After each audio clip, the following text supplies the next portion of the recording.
দেখো বন্ধুরা, আমি মনসা পুজো দিতে যাচ্ছি। এখানে দুধ আছে আর আছে কলা।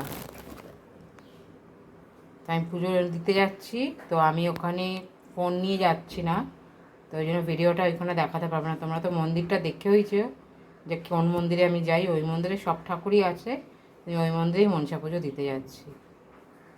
চলো আমাকেও দেখে নাও কীরকম লাগছে। এই দেখ,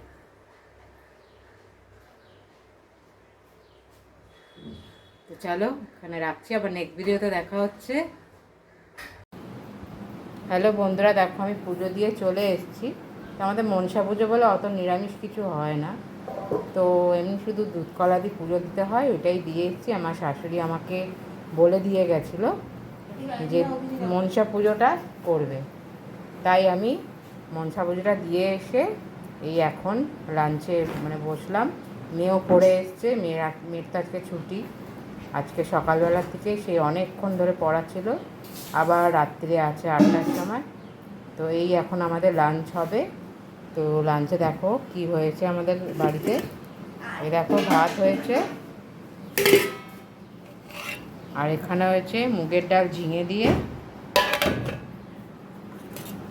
আর এটা হয়েছে পাঁচমিশালি তরকারি, আর এটা হয়েছে লোটে মাছ ঝুড়ো। আমি কড়াইয়ের মধ্যেই রেখে দিয়েছি, ননস্টিকের প্যানে, আর তুলিনি।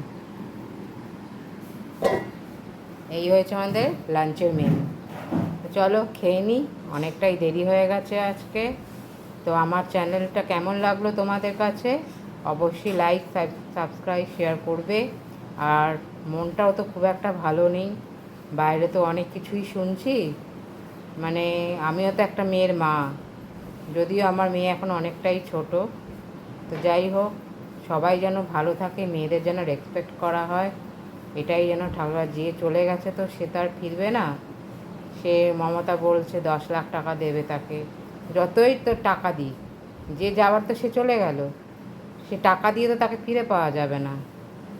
তো যাই হোক, কী বলবো, মনটাও খুব একটা ভালো না, সবসময় একটা ভেতরের মধ্যে আতঙ্কেতে কাজ করছে।